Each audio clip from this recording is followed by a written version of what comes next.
guys, what's up? What's going on? Yes, finally I'm back on the bike. We got hit with the stupid Hurricane Harvey. Blip. Anyways, yeah, so I've been wanting to talk about Harley Davidson for a long time now. I'm kind of behind. I'm behind. The videos I wanted to release, I couldn't. I just, you know, hurricane stuff. You know, getting 2.5 foot of water in my garage is not fun, I'll tell you that much. Anyways, let's just get to it, man. Harley Davidson, they are totally on the map. They are like recreating their brand. It just seems like, I mean, they got a whole new engine, right? They got whole new touring bikes. And when they came out with that engine in the touring bike, I was like, oh, sweet, because they're going to cram that engine into another frame. Were they going to cram it into a Softail frame? Were they going to cram it into a Dyna frame? Well, the Dyna frame is no more. It is deceased. And there is a brand new Softail frame. And I got to really had a chance to look at the Softail frame by itself, and that frame is amazing. It has a Monoshock which is mounted underneath the seat. That is pretty innovative, being underneath the seat like that. I don't know if there's any other manufacturer of motorcycles that does that, but for instance, this Victory, well, all Victories, they have a Monoshock setup, which is, I think a Monoshock setup is more performance oriented. It's smoother than the dual shock setup like that was on the Dyna frame. And I've owned a motorcycle with dual shocks, and it was just a pain. I don't know, it's a little bit of a pain.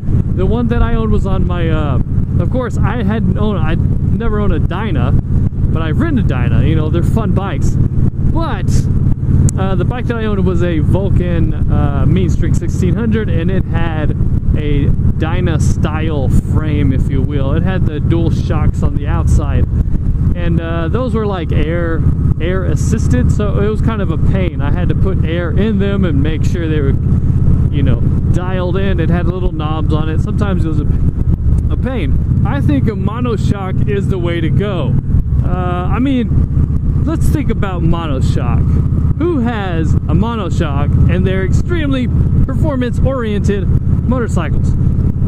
Sport bikes, right? Super sport bikes. All sport bikes have Monoshocks. Back in the day, some sport bikes had the dual shock setup, and they quickly got away from that, and they're all Monoshocks.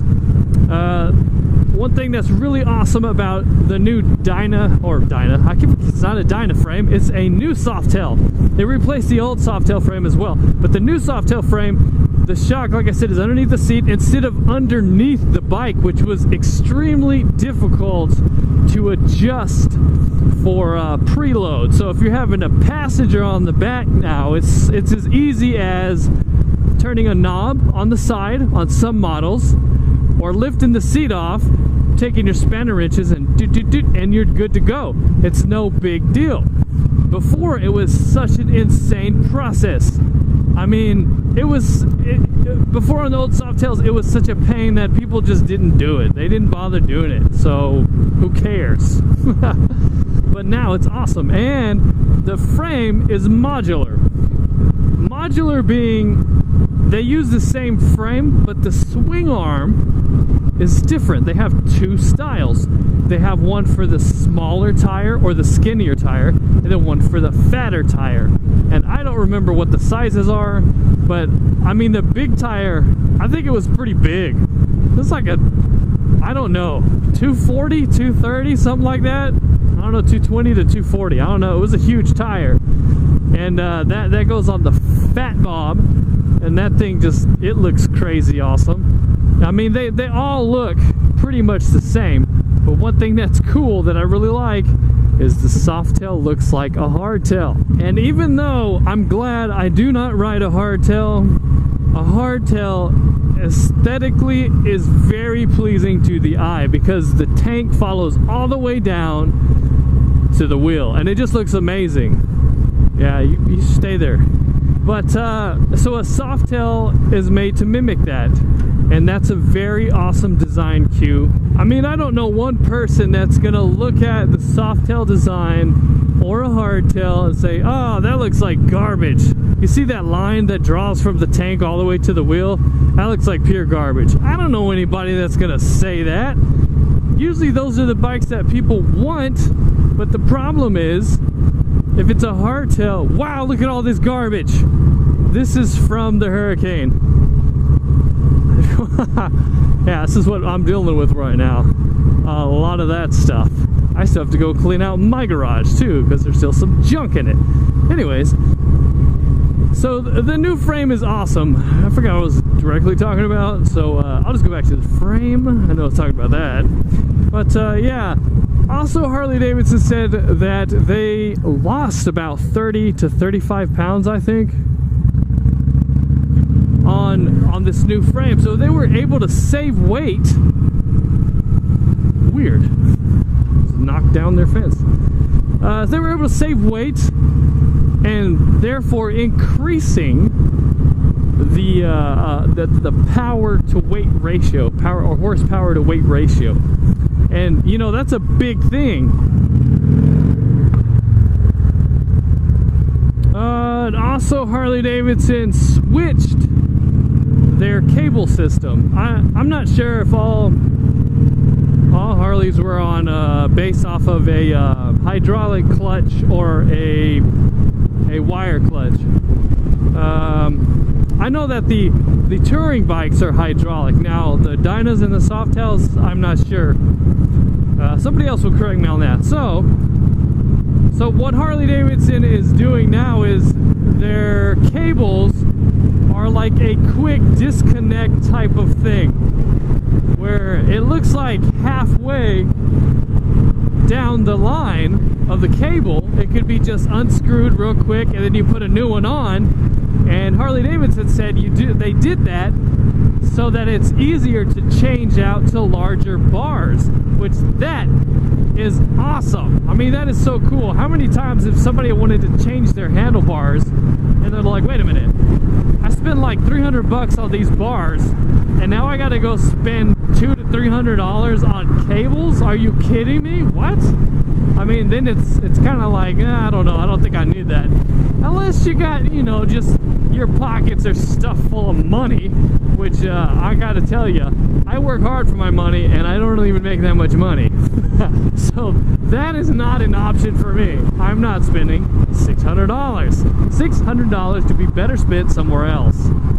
Like, I don't know, my bills. But anyways, that is really cool. And Harley Davidson did a really good job about hiding all the wires on this new frame. And oh, about the modular frame, you know, I was talking, I totally forgot to talk about this part. Harley Davidson said they made it modular also in the sense of the rake on it, and they made it to where I think what they were saying is basically the trees. Wow, look at all this traffic. The triple trees on it are at a different angle, but the neck of the frame, they made it to where they could put different rakes on the triple tree. Oh, I'm trying to think and talk at the same time. I'm probably getting all this wrong. Rakes. Anyway, so the triple trees are interchangeable and everything works fine geometrically while riding. That's probably what I should have said in the first place. Instead of all that other stuff. But yeah, it's really cool. I mean, the frame looks amazing. It looks like it's going to be a great bike. I want to go ride one, that's for sure. I don't even know if we've gotten any here yet. I haven't checked because obviously I am just getting back from the storm, the hurricane. And yeah, but it looks cool. The bikes still look great. They still look like Harley Davidson.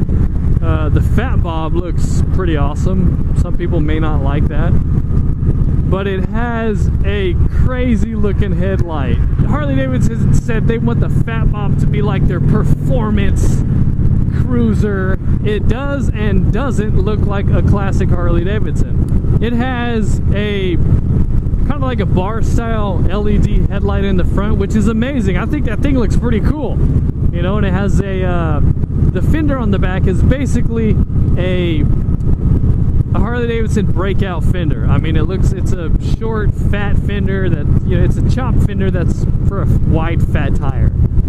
That's, you know, that's what it is. But it looks really cool, you know. The graphics are asymmetrical on the tank. It says Harley Davidson on one of the sides, and the other side has what do they call it? The bar and shield. Harley Davidson is finally moving in a direction to where I would feel comfortable buying one of their bikes.